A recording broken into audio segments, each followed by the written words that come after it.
Hey guys, welcome back to your channel. तो आज हमारी वीडियो का टॉपिक है what is panel regression.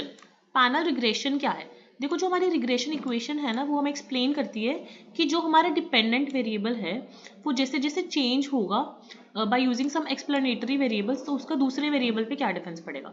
So the panel regression tries to explain why a dependent variable changes over time by some explanatory variable.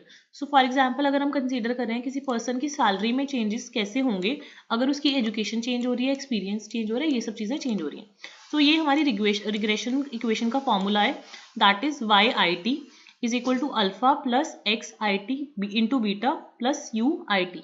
इसमें Y I T क्या है? हमारा salary. तो सैलरी में क्या चेंज हुआ? अब अल्फा क्या है? अल्फा हमारी कांस्टेंट टर्म है। बीटा क्या है? बीटा हमारा कोफिशिएंट है एक्सप्लेनेटरी वेरिएबल्स का। एंड यू आई टी क्या है? हमारा एरर टर्म्स है, मतलब वो वाले फैक्टर्स जिनको हम कंसीडर नहीं कर रहे हैं। सो मैंने आपके लिए यहाँ पे एग्जांपल ली है। फॉर एग्जांपल, हमें किसी पर्सन की सैलरी को प्रिडिक्ट करना है based upon his education and experience. Education मतलब उसकी कितनी ईयर्स ऑफ स्कूलिंग है, एंड एक्सपीरियंस मतलब उसको कितने साल काम का एक्सपीरियंस है। सो मैंने यहाँ पे एक इक्वेशन बनाई है that salary is equal to 2000 plus 500 into education plus 200 into experience plus U I T. So मतलब सैलरी में क्या क्या चेंजेस होंगे। सो फॉर एग्जाम्पल, हमने जो 2000 लिया है वो हमारी इक्वेशन के अकॉर्डिंग क्या थी? एक कांस्टेंट टर्म थी। 2000 मैंने मान लिया सपोज बेस सैलरी होती है, तो एजुकेशन का मल्टीप्लायर मैंने कोफिशिएंट लिया है $500 एंड उसी की तरह एक्सपीरियंस का लिया है $200। तो ऐसे हम कैलकुलेट करेंगे तो इससे हमारे पास अलग अलग कैलकुलेशन आएगी कि जैसे जैसे एजुकेशन बढ़ेगी या एक्सपीरियंस बढ़ेगा, सैलरी क्या होगी? इंक्रीज होगी।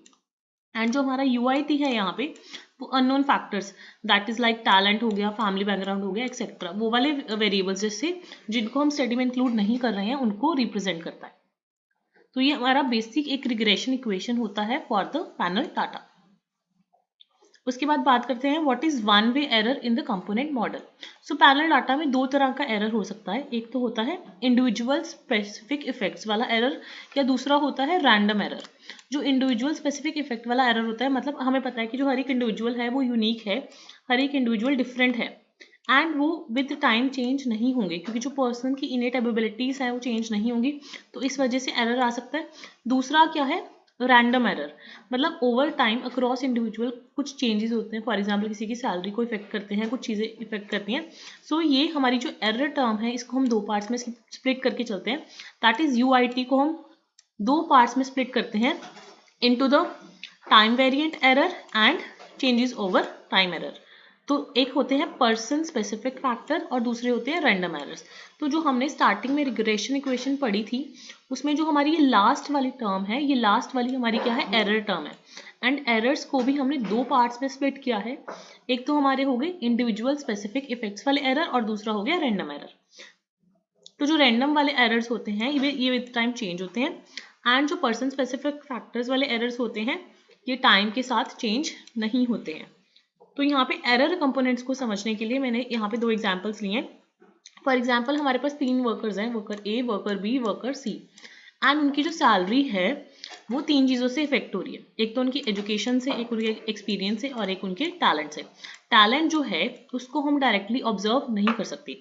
ए और बी की जो क्वालिफिकेशन है और जो एक्सपीरियंस है वो सेम है, मतलब ए और बी ने जो एजुकेशन ली है और जो उनका एक्सपीरियंस है वो सेम है। बट अगर हम नेचुरली देखें तो ए ज़्यादा स्किलफुल है as compare to be.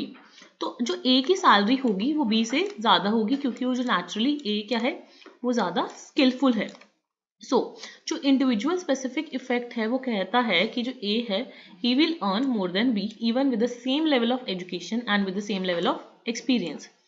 But जो रैंडम एरर है वो हमें बताएगा कि why A's salary still changes slightly over time. तो हमने यहाँ पे मॉडल फ्रेमवर्क बनाया, तो मॉडल मैंने वही इक्वेशन फ्रेम की, बट मैंने एरर टर्म को दो पार्ट्स में फर्दर स्प्लिट कर दिया यहाँ पे। ठीक है। सो ये यूए हमें बताएगा दैट 1000 सैलरी ज़्यादा है ए की क्योंकि वो ज़्यादा स्किल्ड है, एंड बी की सिर्फ 500 रुपये का ही फर्क पड़ेगा क्योंकि वो मॉडरेटली स्किल्ड है। तो विद टाइम उसमें ज़्यादा चेंजेस में फर्क नहीं पड़ेगा। So even if education and experience are same, A still will earn more because of his or her talent, which is our error term. तो अब हमें मॉडल्स को कैसे एस्टिमेट करते हैं? तो दो तरह के तरीके होते हैं अगर हम इंडिविजुअल स्पेसिफिक इफेक्ट्स को डील करते हैं। एक हमारे पास होता है फिक्स्ड इफेक्ट मॉडल एंड दूसरा होता है रैंडम इफेक्ट्स मॉडल। सो अगर हम फिक्स्ड वैल्यू लेके चलते हैं फॉर द ईच इंडिविजुअल, वो हमारा हो गया फिक्स्ड इफेक्ट मॉडल। सो हम इसमें जो इंडिविजुअल का चेंजेस हैं उनको रिमूव कर देते हैं by taking the difference from individuals mean over time. And अगर हमें सिर्फ इंडिविजुअल डिफरेंसेस में फोकस करना होता है तो ये मॉडल हमारे लिए यूजफुल रहता है। एंड अगर हम रैंडमली डिस्ट्रीब्यूट कर रहे हैं, डू नॉट हम कोरिलेट नहीं कर रहे हैं एक्सप्लेनेटरी वेरिएबल्स को, तो हम रैंडम इफेक्ट मॉडल लेके चलते हैं। रैंडम इफेक्ट मॉडल तब ज़्यादा यूजफुल होता है when we are studying a large group. So अगर हमें डिफरेंट फर्म्स की सैलरीज को डिफ्रेंशिएट करना है तब हम रैंडम इफेक्ट मॉडल लेके चलेंगे।